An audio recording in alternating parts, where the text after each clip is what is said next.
প্রক্রিয়ার নিজস্ব ভার্সন বার করেছেন, যাতে উনি সাউথ আফ্রিকার সমুদ্রে আহত শার্কদের বাঁচাতে পারেন। অনেক সময় ওদের মুখে হুক আটকে যায়, অনেক সময় ওদের কানকোতে প্লাস্টিক জড়িয়ে যায়, অনেক সময় ওদের লেজে ফিশিং লাইন জড়িয়ে যায়। আমরা মুখে হুক লাগানো শার্ক প্রায় প্রতিদিন দেখতে পাই।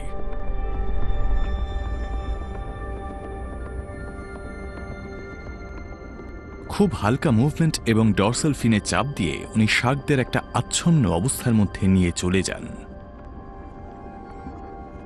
একে বলা হয় টনিক ইমোবিলিটি।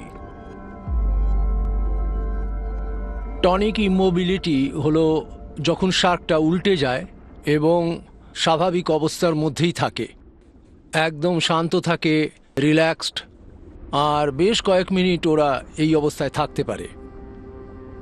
শার্ক যখন টনিক অবস্থায় থাকে, ওয়াল্টার দেখতে পান কোথাও হুক বা লাইন আটকেছে কিনা বা কোথাও কোনো ক্ষত আছে কিনা।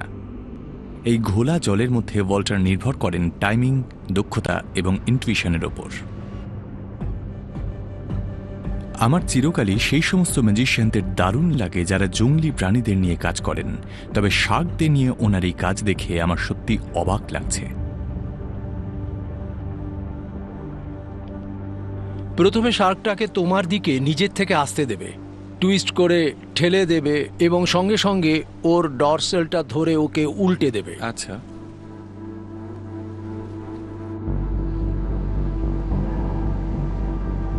একসময় আমি বহু দিন ধরে খোলা সমুদ্রে কয়েক ডজন গ্রেট হোয়াইট শার্কের সঙ্গে সাঁতার কেটেছি। আমার পরনে তখন শুধুমাত্র একটা টাক্সিডো ছাড়া আর কিছুই ছিল না। এটা একেবারেই অন্যরকম।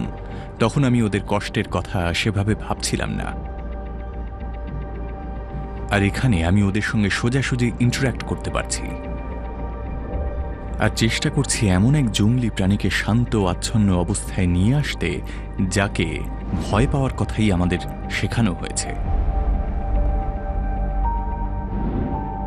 এটা করতে প্র্যাকটিস লাগে।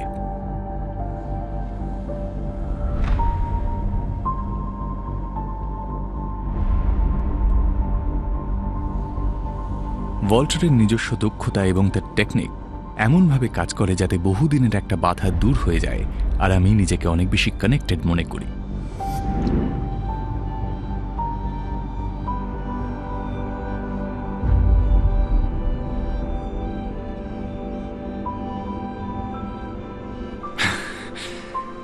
এটা সত্যি অসাধারণ ছিল।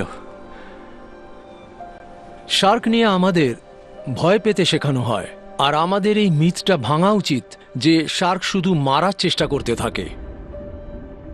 ওরা প্রায় বিলুপ্ত হয়ে যেতে চলেছে, আর আমাদের শার্কদের আবার ভালোবাসতে হবে।